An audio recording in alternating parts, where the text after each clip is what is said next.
नमस्कार दोस्तों, मेरा नाम है विजय कुमार गिरी और मैं आप लोगों का एक बार फिर से स्वागत करता हूं अपने यूट्यूब चैनल जिसका नाम है सुहा क्लासेस फॉर एग्रीकल्चर। दोस्तों, आज हम सब लोग इंस्टेंट हार्टिकल्चर में वेजिटेबल क्रॉप्स का 5वां लेक्चर पढ़ने वाले हैं, जिसमें आज हम पहली वेजिटेबल क्रॉप पोटैटो को पढ़ने वाले हैं, कल्टीवेशन ऑफ पोटैटो। इससे पहले जो 4 लेक्चर हैं उसमें मैंने बोटेनिकल क्लासिफिकेशन के बारे में और कुछ जो एडिशनल चीज़ें हैं, जो वेजिटेबल से रिलेटेड जो कुछ एडिशनल चीज़ें होती हैं उनके बारे में मैंने पढ़ाया था। जैसे सॉल्ट टॉलरेंट क्रॉप कौन सी होती हैं, वेजिटेबल की कौन सी क्रॉप होती है, किस क्रॉप में कौन सा विटामिन पाया जाता है, या और जो कुछ एडिशनल वेजिटेबल से रिलेटेड जो कुछ एडिशनल चीज़ें थी उनको मैंने पिछले 4 लेक्चर में पढ़ा दिया है। अगर आप लोगों ने नहीं पढ़ा हो तो आप ज़रूर से पढ़ लें। आज हम पढ़ने वाले हैं 5वां लेक्चर, जिसमें हम पढ़ेंगे कल्टीवेशन ऑफ पोटैटो। ये आपकी जो वीडियो है इंस्टेंट हार्टिकल्चर की, ये अल्टरनेट डेज पर आती रहती है। एक दिन आएगी, एक दिन नहीं आएगी, फिर एक दिन आएगी, फिर एक दिन नहीं आएगी। कभी कभी बीच में मुझे कुछ काम पड़ जाने के कारण, जैसे कभी टाइम नहीं मिल पाया तो हो सकता है ना आए, अन्यथा आपको रोज़ एक वीडियो मिलती रहेगी। ये सब्जेक्ट जो इंस्टेंट हार्टिकल्चर है ये अल्टरनेट डेज पे मिलेगा, और इसी के साथ साथ जो मैं NR सुंडा जी की जो बुक पढ़ा रहा हूँ वो भी आपको अल्टरनेट डेज पर मिलती रहेगी। मतलब एक दिन इसकी वीडियो, एक दिन उस NR सुंडा जी की वीडियो, ऐसे ऐसे मैं करके आपको धीरे धीरे पूरा बुक कंप्लीट करवा दूंगा। बस आप लोगों का सपोर्ट मुझे चाहिए। अगर आप चैनल पर नए आए हों तो चैनल को सब्सक्राइब जरूर कर लें और वीडियो को लाइक करके फिर शुरू करते हैं। तो चलिए स्टार्ट करते हैं आज का लेक्चर का क्या नाम है, कल्टीवेशन ऑफ पोटैटो। पोटैटो की कल्टीवेशन कैसे होती है, या पोटैटो से रिलेटेड कौन से ऐसे इंपॉर्टेंट क्वेश्चन हैं जो कॉम्पिटिटिव एग्जाम में पूछे जा सकते हैं। सबसे पहले देख लेते हैं पोटैटो का जो बोटेनिकल नेम है वो क्या होता है। पोटैटो का जो बोटेनिकल नेम होता है वो सोलेनम ट्यूबरोसम होता है। क्या होता है? Solanum tuberosum is the botanical name of potato. Potato की जो फैमिली है वो सोलेनेसी है। सोलेनेसी फैमिली का पोटैटो माना जाता है। उसके बाद फिर जो ओरिजिन प्लेस है पोटैटो का, जो ओरिजिन है वो कहाँ है?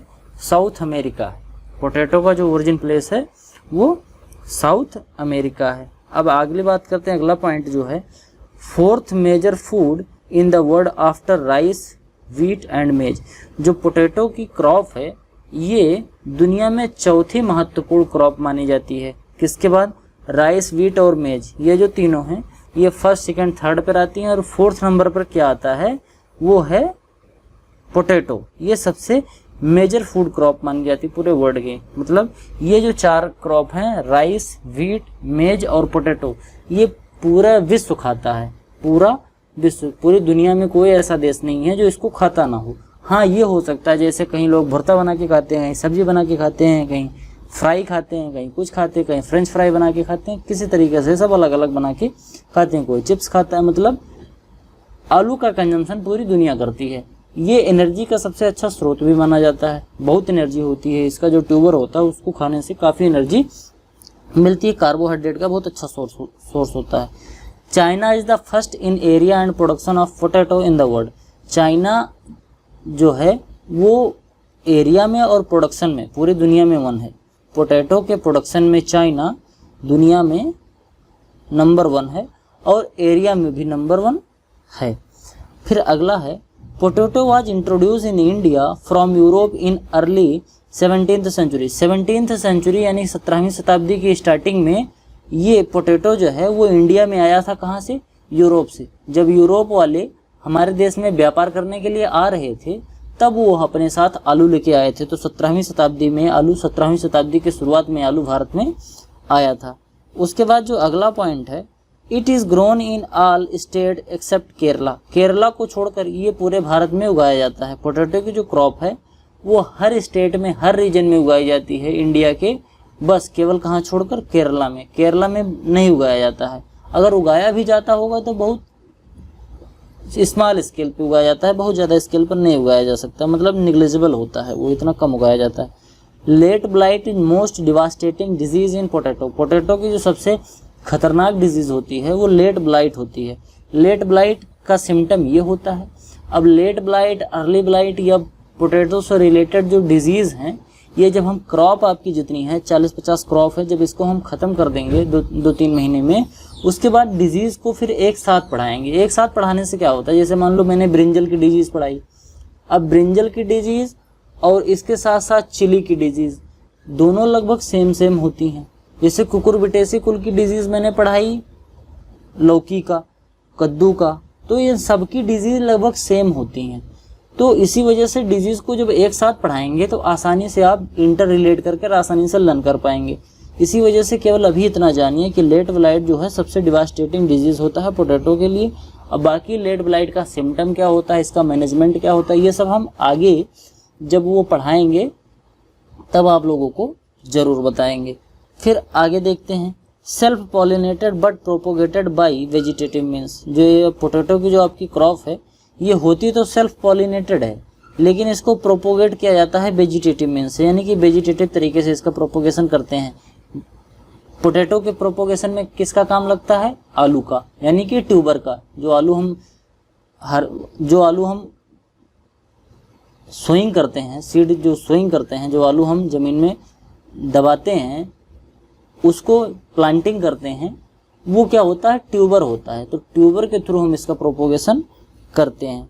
फिर maximum area under potato is in alluvial soil. जो सबसे ज़्यादा एरिया है पोटैटो कल्टीवेशन का वो एलुवियल सॉइल में है, क्योंकि ब्लैक सॉइल में हम पोटैटो को ग्रो नहीं कर सकते, क्योंकि उसकी वाटर होल्डिंग कैपेसिटी भी ज़्यादा होती है और मिट्टी जो हार्ड होने पर वो बहुत टाइट हो जाती है, तो जिससे ट्यूबर की ग्रोथ नहीं होगी। अगर हम सैंडी सॉइल में इसको ग्रो करेंगे तो वहाँ वाटर रिक्वायरमेंट सैंडी सॉइल की ज़्यादा होगी और इसी वजह से वहाँ भी सही से नहीं ग्रो हो सकता। इसी वजह से alluvial soil is one of the most favourable soil for the cultivation of potato. अगला जो पॉइंट है वो है maximum day temperature require below 35 degree file maximum night temperature below 20 degree. जो पोटैटो की कल्टीवेशन है उसमें दिन का टेम्परेचर 35 डिग्री से कम होना चाहिए और रात का टेम्परेचर 20 डिग्री से कम होना चाहिए। दिन में 35 डिग्री सेंटीग्रेड से कम टेम्परेचर हो और रात में 20 डिग्री सेंटीग्रेड टेम्परेचर से कम हो तो उसको अच्छा माना जाता है, अच्छा टेम्परेचर माना जाता है पोटैटो की कल्टीवेशन के लिए। Most of varieties do not tuberize when night temperature is more than 23 degree centigrade. ज़्यादातर जो पोटैटो की वेराइटीज़ हैं ये ट्यूबराइज नहीं होती हैं, मतलब इसमें आलू नहीं लगता है, ट्यूबर नहीं फॉर्म होता है। क्यों? क्योंकि नाइट का टेम्परेचर 23 डिग्री सेंटीग्रेड से ज़्यादा हो गया है। तो अगर 23 डिग्री सेंटीग्रेड से ज़्यादा का टेम्परेचर नाइट का हो जाएगा तो पोटैटो में ट्यूबर नहीं लगेगा। पोटैटो ट्यूबर की जो डॉर्मेंसी होती है वो होती है 8 से 10 वीक की, 8 से 10 हफ्ते तक पोटैटो का जो ट्यूबर है इसकी डॉर्मेंसी रहती है। इसके बाद डॉर्मेंसी ब्रेक हो जाती है और जब पोटैटो की डॉर्मेंसी ब्रेक होती है तब इसमें आंखें निकलनी, स्प्राउटिंग होनी स्टार्ट हो जाती है। ठीक, इसके बाद जो अगला पॉइंट है वो है hill accounts for only 5% area under potato. Potato की कल्टीवेशन जितने एरिया में होती है, पूरे भारत में जितने एरिया पर पोटैटो की कल्टीवेशन होती है उसमें से केवल 5% एरिया ऐसा है जो हिली एरियाज हैं, यानी पहाड़ों पर केवल 5% एरिया पोटैटो का है। बाकी और जो एरिया बच रहा है वो सब प्लेन्स वाले एरिया हैं। Ridge and pharaoh most popular method of potato planting. Potato planting का सबसे अच्छा मेथड होता है वो रिज और फैरो मेथड होता है, जिसको हम नाली विधि भी कहते हैं। नाली विधि जो होता है ये पोटैटो प्लांटिंग के लिए सबसे अच्छा मेथड माना जाता है। Harvesting of potato is done before the temperature rise from 30 degree centigrade. It is completed by end of January. जनवरी के लास्ट आते आते जब इन्वायरमेंट का टेम्परेचर 30 डिग्री से ऊपर जाने लगता है उससे पहले ही हमें पोटैटो को हार्वेस्ट कर लेना चाहिए। About 82% area under potato lies in plains where crop is grown during short day of winter from October to March। अब जो पोटैटो की क्रॉप है ये 82% एरिया पर ग्रो की जाती है और वो 82% एरिया कहाँ बिलोंग करता है, वो बिलोंग करता है प्लेन्स एरिया पर, यानी मैदानी क्षेत्रों में। गंगा जमुना को जो मैदानी क्षेत्र है यहाँ पर इसकी खेती ज़्यादा करी जाती है। इसको शॉर्ट डे प्लांट के रूप में उगाया जाता है, विंटर में इसको उगाया जाता है प्लेन्स में, और किस मंथ में, अक्टूबर से मार्च के महीने में इसको ग्रो किया जाता है। समझ गए बात। अगला पॉइंट जो है वो है seed plot technique in potato was developed by doctor Pushkar Nath. Seed plot technique जो है ये एक ब्रीडिंग की टेक्निक है, पोटैटो के ब्रीडिंग की एक टेक्निक है जिसको डॉक्टर पुष्कर नाथ ने इजाद किया था। ये पुष्कर नाथ जी के द्वारा इंट्रोड्यूस हुई थी ये seed plot technique. Dehaulming in potato is done 10 to 12 day before harvesting. Harvesting जो जनवरी में हम करते हैं उसमें डिहाल्मिंग करने का मतलब होता है जो पोटैटो का ऊपरी पार्ट है, जो वेजिटेटिव पार्ट है, ज़मीन के ऊपर वाला भाग होता है, उसको काट के निकाल देना। हार्वेस्टिंग से 10 से 15 दिन पहले हम डिहाल्मिंग कर देते हैं, जिससे जो पोटैटो है इसकी स्टोरेज लाइफ थोड़ी बढ़ जाती है। कैसे करते हैं?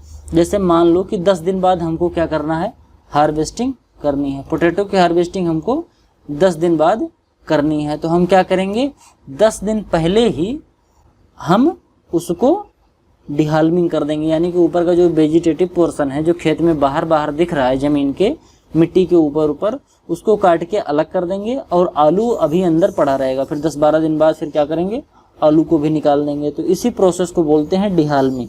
ये जनवरी के मंथ में किया जाता है। India's rank 5th in area and production of potato.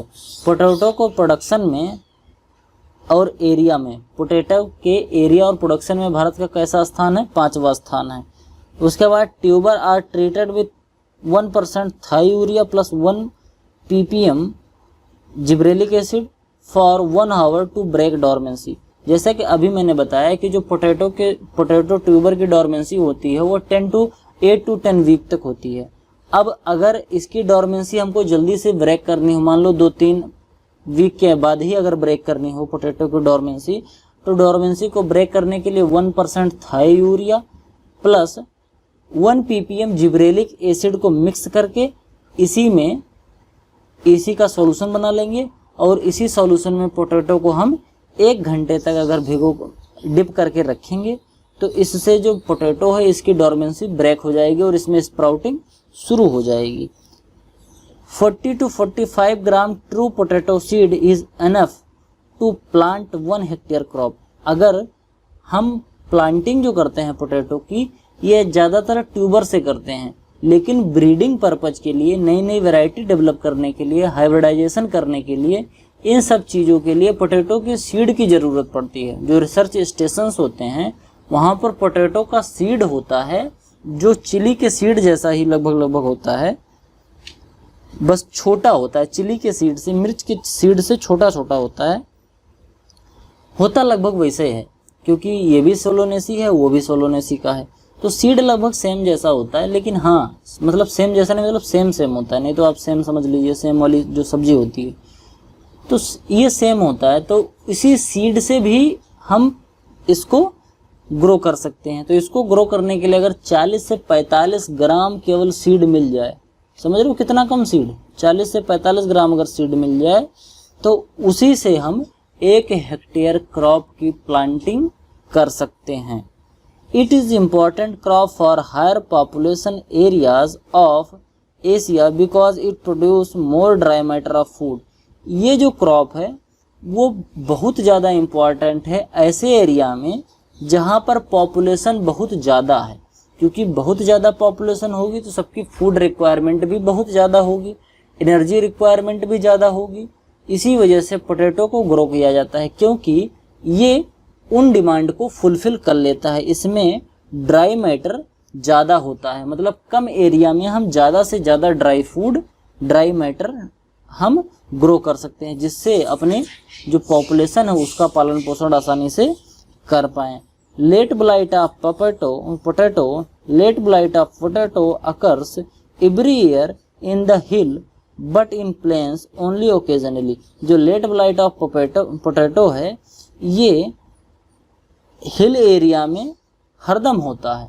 Hill area पर लेट ब्लाइट वाली समस्या हमेशा आती है, हर साल आती है, लेकिन प्लेन्स में ये कभी कभी आती है, ओकेजनली आती है। मतलब हिल वाला जो एरिया है वहाँ लेट ब्लाइट कभी हमेशा आएगी, मतलब हर साल आती है, चाहे थोड़ी ही है लेकिन हर साल आएगी। लेकिन जो प्लेन वाला एरिया है वहाँ पर लेट ब्लाइट कभी कभी आती है, यानी कि ओकेजनल होता है। फिर अगर इसके बाद क्या है, सिस्ट नेमेटोड ये साउदर्न हिल पर पाया जाता है। पोटैटो ट्यूबर मोथ जो है वो warm region of Maharashtra, Karnataka और मध्य प्रदेश में पाया जाता है। जो सिस्ट नेमेटोड होता है ये जो पोटैटो का जो रूट होता है वहाँ पर सिस्ट फॉर्म कर लेता है और इसी वजह से ट्यूबर की प्रोडक्शन घट जाती है। तो ये जो सिस्ट नेमेटोड होता है ये साउदर्न वाला जो हिली एरिया है वहाँ पर पाया जाता है, वहाँ पर ये पोटैटो की क्रॉप को अफेक्ट करता है। सिस्ट नेमेटोड का ऐसा सिम्टम होता है और लेट ब्लाइट वाला सिम्टम ऐसा होता है, ये लेट ब्लाइट का सिम्टम है। तो सिस्ट नेमेटोड का सिम्टम ऐसा होता है। और पोटैटो ट्यूबर का जो मौत होता है, पोटैटो ट्यूबर मौत कहाँ लगता है? ये महाराष्ट्र, कर्नाटका और एमपी में लगता है। समझ गए बात? आगे बढ़ते हैं। फिर उसके बाद वर्ट डिजीज ऑफ पोटैटो है। Wart disease is confined to the Darjeeling hills of West Bengal. जो वर्ट डिजीज है ये वर्ट डिजीज का सिम्टम होता है। वर्ट डिजीज में ऐसे ही होता है, वर्ट डिजीज जब लग जाती है तो पोटैटो का जो ट्यूबर होता है वो इस तरीके से हो जाता है। ये कहाँ पर होता है ज़्यादातर? ये दार्जिलिंग का जो हिली एरियाज है वेस्ट बंगाल में, वहाँ पर ये वर्ट डिजीज ज़्यादा होती है। For best yield potato need long day condition during growth and short day condition during tuberization. अगर पोटैटो की हमको ईल्ड अच्छी लेनी है तो इसके ग्रोइंग पीरियड में, यानी कि जब इसकी ग्रोथ हो रही हो, वेजिटेटिव जब ग्रोथ हो रहा हो, तो उस समय लॉन्ग डे होना चाहिए, यानी कि डे की लेंथ ज़्यादा होनी चाहिए। और जब इसमें ट्यूबराइजेशन हो रहा हो, यानी कि जब इसमें ट्यूबर बन रहे हों, तो उस समय डे की जो लेंथ है वो कम होनी चाहिए, यानी कि शॉर्ट डे होना चाहिए। फिर अगला है nitrogen is most important nutrient for potato crop. Potato की जो क्रॉप है इसमें नाइट्रोजन की रिक्वायरमेंट बहुत ज़्यादा होती है, इसीलिए नाइट्रोजन हमको ध्यान देना चाहिए कि नाइट्रोजन की कमी होने ना पाए। और कभी कभी किसान भाई क्या करते हैं कि नाइट्रोजन को आवश्यकता से ज़्यादा डाल देते हैं, जिसकी वजह से पोटैटो की जो स्टोरेज कैपेसिटी है वो घट जाती है। पोटैटो को ज़्यादा दिन तक हम स्टोर नहीं कर पाएंगे, उसमें सड़न होने लगता है। तो हमें जितना रिकमेंड हो, जितना रिकमेंडेशन किया जाए उतना ही हमको केवल डालना चाहिए फर्टिलाइज़र खेत में। फिर अगला क्या है? Up to date is most popular variety of potato in the India. Up to date एक पोटैटो की वेराइटी है जो इंडिया में सबसे ज़्यादा पॉपुलर मानी जाती है। सोलोनिन 5 mg पर 100 ग्राम। सोलोनिन होता है जो ये पोटैटो हरी हरी हो जाती है, पोटैटो का जो ट्यूबर ये हरा हरा हो जाता है, ये क्यों होता है? ये सोलोनिन के कारण होता है। अब किसी पोटैटो में अगर 100 ग्राम पोटैटो है और 100 ग्राम में 5 मिलीग्राम से ज़्यादा मिल जाए सोलोनिन, तो वो पोटैटो कंजम्पशन के लिए सही नहीं होता है, मतलब वो खाने में सही नहीं होता है। इसीलिए 100 ग्राम पोटैटो में सोलोनिन का कंटेंट अगर 5 मिलीग्राम से कम है तो ही वो अच्छा है। अगर इसको आलू को हमको खाना होगा तो या तो हम काट के निकाल देंगे जितना हरा वाला पोर्शन है, और नहीं तो अगर इसको खाएंगे तो ये उबलेगा नहीं सही से और इसको खाने से बीमारियां भी हो जाती हैं। उसके बाद फिर क्या है? Potato is unfit for consumption of solanine is greater than 20 milligram oblique 100 gram. Sorry, एक चीज़ गलती हो गई। सोलोनिन जो पोटैटो में नॉर्मल कंडीशन में पाया जाता है वो नॉर्मल कंडीशन में 5 ग्राम पाया जाता है, मतलब नॉर्मली वो 5 ग्राम पाया जाता है, मतलब पोटैटो में सोलोनिन तो पाया ही जाएगा, लेकिन अगर 5 मिलीग्राम पाया जा रहा है तो वो सही है। अगर वो 20 मिलीग्राम से ज़्यादा हो गया पर 100 ग्राम में तो वो कंजम्पशन के लिए ख़राब हो जाएगा। ये थोड़ा सा करेक्शन है, थोड़ा सा ध्यान दीजिएगा, गड़बड़ हो गया, बताने में ध्यान नहीं आया। सोलोनिन जो होता है वो 5 ग्राम तो हर पोटैटो में पाया जाता है, 5 मिलीग्राम पर 100 ग्राम में ये नॉर्मल होता है। अगर इतना है तो कोई प्रॉब्लम नहीं है। प्रॉब्लम कब होती है? जब 20 मिलीग्राम पर 100 ग्राम पोटैटो कंटेंट सोलोनिन हो जाता है तो ये ज़्यादा अनफिट हो जाता है कंजम्पशन के लिए, फिर ये सही नहीं माना जाता। Earthing up of potato is done 40 day after sowing. Sowing के 40 दिन के बाद पोटैटो में अर्थिंग अप किया जाता है। अर्थिंग अप क्या करने का मतलब होता है कि जिस लाइन में हमने पोटैटो को की बुआई कर रखी है वो जो रिज बनाया है, रिज और फैरो मेथड, उसमें मिट्टी चढ़ाया जाता है। जैसे मान लो कि क्या हुआ कि हमने यहाँ पर पोटैटो ग्रो किया, ये पोटैटो का वेजिटेटिव पार्ट हो गया और ये रूट वाला पोर्शन हो गया। अब क्या होगा कि ये धीरे धीरे मिट्टी जो है ये बह जाएगी। तो हम क्या करते हैं, जब 40 दिन हो जाता है तो इधर की मिट्टी से इसको फिर से हम अर्थिंग अप करते हैं, यानी कि इसका जो मेन स्टेम होता है इसके पास मिट्टी को चढ़ाना। अर्थिंग अप मतलब मिट्टी चढ़ाना। तो आलू में मिट्टी चढ़ाया जाता है, कब चढ़ाया जाता है, बुआई के 40 दिन के बाद। समझ गए। फिर अगला जो आपका पॉइंट है वो है potato content 2% high value protein. Potato के अंदर 2% प्रोटीन भी पाई जाती है। इट कंटेंट 70 मिलीग्राम पर 100 ग्राम विटामिन सी। पोटैटो के अंदर विटामिन सी 17 मिलीग्राम पर 100 ग्राम पाया जाता है और 568 मिलीग्राम पर 100 ग्राम पोटेशियम भी पाया जाता है, यानी कि विटामिन सी और पोटेशियम भी पोटैटो के अंदर पाया जाता है और 2% प्रोटीन भी पाई जाती है। CPRI central potato research institute ये इस्टेब्लिश हुआ था 1949 में। कहाँ पर, शिमला में, कुफरी में। कुफरी जो पोटैटो की वैरायटीज हैं सब कुफरी लिख के आता है, कुफरी चिप्सोना, कुफरी बादशाह, कुफरी लालिमा, कुफरी स्वर्णा। तो ये जो कुफरी लिख के आती है, कुफरी कहाँ है, शिमला में एक जगह है, उसी जगह पर ये पोटैटो का जो रिसर्च सेंटर है वो है सेंट्रल पोटैटो रिसर्च इंस्टीट्यूट, ये वहीं है। तो वहाँ की जितनी वैरायटियाँ उसके आगे कुफरी लगी होती है। समझ गए। अब अगला पॉइंट है पोटैटो कंटेंट 22% कार्बोहाइड्रेट। पोटैटो जो होता है इसके अंदर 22% कार्बोहाइड्रेट पाया जाता है। फिर अगला जो पॉइंट है वो है वेराइटीज़। अभी जो पोटैटो से रिलेटेड कुछ चीज़ें थी वो मैंने बता दी। अब पोटैटो की वेराइटीज़ की बात कर लेते हैं। जो अर्ली मैच्योरिंग वेराइटीज़ हैं उसमें से है एक कुफरी चंद्रमुखी, कुफरी लवकुर, कुफरी अशोका, कुफरी जवाहर। ये जो 4 वेराइटीज़ हैं ये कुफरी की अर्ली वेराइटीज़ मानी जाती हैं, अर्ली मैच्योर होती हैं। फिर लेट मैच्योरिंग वेराइटी में से है कुफरी देवा और कुफरी मेघा। कुफरी देवा और मेघा ये लेट मैच्योरिंग वेराइटी, यानी कि ये लेट से मैच्योर होती हैं। फिर मिड मैच्योरिंग वेराइटी ये काफ़ी ढेर सी हैं, जैसे कुफरी सिंदूरी, कुफरी ज्योति, कुफरी लालिमा, कुफरी स्वर्णा, कुफरी चिप्सोना, कुफरी बादशाह, कुफरी सुतलज, कुफरी गिरिराज, कुफरी पुखराज।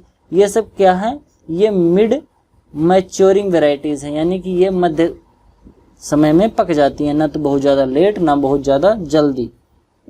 फिर अगला है इंट्रोड्यूस वैरायटी, जिसको इंट्रोड्यूस किया गया है, मतलब जिसको हमने खुद डेवलप किया है अप टू डेट। ये कहाँ से, नॉर्थ आयरलैंड से आया है। इंट्रोड्यूस करने का मतलब क्या होता है, मतलब वहाँ से हम लेके आए हैं। अप टू डेट वैरायटी कहाँ की है, नॉर्थ आयरलैंड की वैरायटी है, ये इंडिया में लाई गई है। तो ये कैसी वैरायटी हो गई, अप टू डेट कैसी वैरायटी है, इंट्रोड्यूस वैरायटी है। क्यों है, क्योंकि इसका जो ओरिजिन है वो नॉर्थ आयरलैंड है, लेकिन हम उसको यहाँ ले आए हैं। उसके बाद है क्लोनल सिलेक्शन। क्लोनल सिलेक्शन जो होता है ये ब्रीडिंग का एक मेथड होता है। इस मेथड से जो वैरायटी डेवलप की गई हैं पोटैटो की वो हैं कुफरी रेड और कुफरी सफ़ेद। कुफरी लाल और कुफरी सफ़ेद जो वैरायटी है ये क्लोनल सिलेक्शन के थ्रू बनाई गई है। उसके बाद कुफरी मतलब जो हाइब्रिड वैरायटी है पोटैटो की वो कौन कौन सी है, कुफरी चंद्रमुखी। कुफरी चंद्रमुखी जो वैरायटी है ये एक हाइब्रिड वैरायटी है और इसको बनाया गया है S4485 S4485 का क्रॉस किया गया है, किससे, कुफरी कुबेर से। S4485 कुफरी कुबेर के क्रॉसिंग से किसको बनाया गया है, कुफरी चंद्रमुखी वैरायटी बनाई गई है। फिर अगला पॉइंट है कुफरी शीतमान। कुफरी शीतमान को फुलवा और क्रैक्सी डिफेंस इस दोनों के क्रॉस से बनाया गया है। उसके बाद है कुफरी अलंकार, ये भी एक हाइब्रिड वैरायटी है। उसके बाद है कुफरी चमत्कार। उसके बाद फिर है कुफरी ज्योति, कुफरी नवीन, कुफरी जीवन, कुफरी काशीगारो, कुफरी मोती, कुफरी लवकुर, कुफरी देवा, कुफरी कुबेर, कुफरी कुंदन, कुफरी सिंदूरी। ये सब कैसी वैरायटीज़ हैं, ये पोटैटो की हाइब्रिड वैरायटीज़ हैं। अब जो कुफरी सिंदूरी वैरायटी है ये कुफरी रेड और कुफरी कुंदन के क्रॉसिंग से बनी है। कुफरी रेड और कुफरी कुंदन की क्रॉसिंग से कौन सी वैरायटी बनी है, कुफरी सिंदूरी वैरायटी बनी है। उसके बाद कुफरी बादशाह बहुत इंपॉर्टेंट वैरायटी है, जिसको कुफरी ज्योति और कुफरी अलंकार के क्रॉस से बनाया गया है। कुफरी ज्योति और कुफरी अलंकार के क्रॉस से कौन सी वैरायटी बनाई गई है? कुफरी बादशाह बहुत ही इम्पोर्टेंट वैरायटी मानी जाती है ये पोटैटो की, तो you have to remember it. Late blight resistant variety, जैसा मैंने बताया कि जो लेट ब्लाइट है, ये लेट ब्लाइट और अर्ली ब्लाइट बहुत ही खतरनाक डिजीज होती है पोटैटो के लिए। तो लेट ब्लाइट से जो रेजिस्टेंट वैरायटीज हैं जिसमें लेट ब्लाइट नहीं लगता है वो कौन कौन सी है? कुफरी ज्योति, कुफरी मोती, कुफरी मेघा, कुफरी कुंदन, कुफरी जीवन, कुफरी नवीन, कुफरी कुबेर, ये सब जो वैरायटीज हैं ये कैसी हैं? ये लेट ब्लाइट रेजिस्टेंट वैरायटी होती हैं। वैरायटी सुटेबल फॉर प्लेन्स, जो प्लेन वाला एरिया है यानी कि जो मैदानी क्षेत्र है वहां पर ग्रोइंग करने के लिए कौन सी वैरायटी सुटेबल होती है? उसमें से है कुफरी अशोका, कुफरी अलंकार, कुफरी पुखराज या कुफरी आनंद। ये सब वैरायटी जो हैं ये सुटेबल हैं कहाँ पर? प्लेन एरियाज में ग्रो करने के लिए।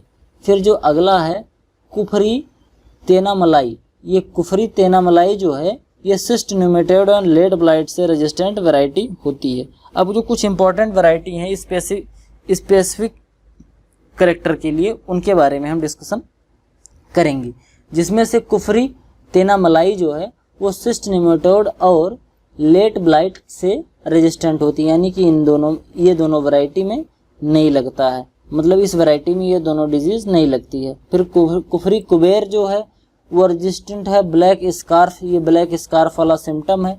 तो जो कुफरी कुबेर वैरायटी है उसमें ब्लैक स्कार्फ वैरायटी मतलब ब्लैक स्कार्फ डिजीज नहीं लगती है, उसके प्रति रेजिस्टेंट होती है कुफरी कुबेर। कुफरी चिप्सोना सेकेंड जो है ये tolerant to frost and late blight, frost condition और लेट ब्लाइट के प्रति ये टॉलरेंट होती है। कौन सी वैरायटी? कुफरी चिप्सोना। फिर उसके बाद है कुफरी शेरपा एंड कुफरी ज्योति, ये जो दोनों वैरायटी है ये इम्यून होती है to wart disease and susceptible to cracking. इसमें क्रैकिंग तो आसानी से हो जाती है, मतलब जो इसकी स्किन है ट्यूबर की वो आसानी से फट जाती है, ससेप्टेबल होती है, लेकिन जो ये वर्ट डिजीज के प्रति इम्यून होती है, यानी कि वर्ट डिजीज इसमें नहीं लगता है।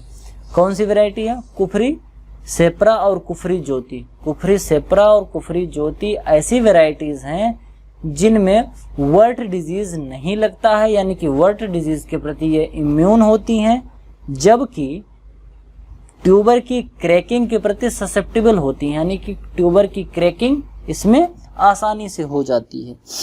Kufri Swarna resistant to late blight and cyst nematode, जो कुफरी स्वर्णा वैरायटी है वो लेट ब्लाइट और सिस्ट नेमेटोड के प्रति रेजिस्टेंट होती है। फिर अभी कुफरी बादशाह जो मैंने कहा था काफ़ी इंपॉर्टेंट वैरायटी है, वो क्यों इम्पॉर्टेंट है? क्योंकि ये मल्टीपल रेजिस्टेंट वैरायटी, मतलब इसमें बहुत सी चीज़ें बहुत सी डिजीज़ नहीं लगती हैं। कौन कौन सी डिजीज? जैसे लेट ब्लाइट नहीं लगेगा, अर्ली ब्लाइट नहीं लगेगा और पोटैटो वायरस भी नहीं लगेगा। तो ये मल्टीपल रेजिस्टेंट वैरायटी है कुफरी बादशाह, इसीलिए इसको बादशाह भी कहा जाता है और बहुत इंपॉर्टेंट वैरायटी है।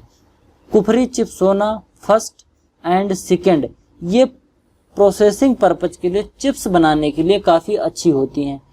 Kufri Chipsona first and Kufri Chipsona second, ये दो वैरायटी जो हैं ये पोटैटो की प्रोसेसिंग के लिए, यानी कि अगर इनसे हमको चिप्स बनाना हो तो काफ़ी अच्छी वैरायटी इनको मानी जाती है।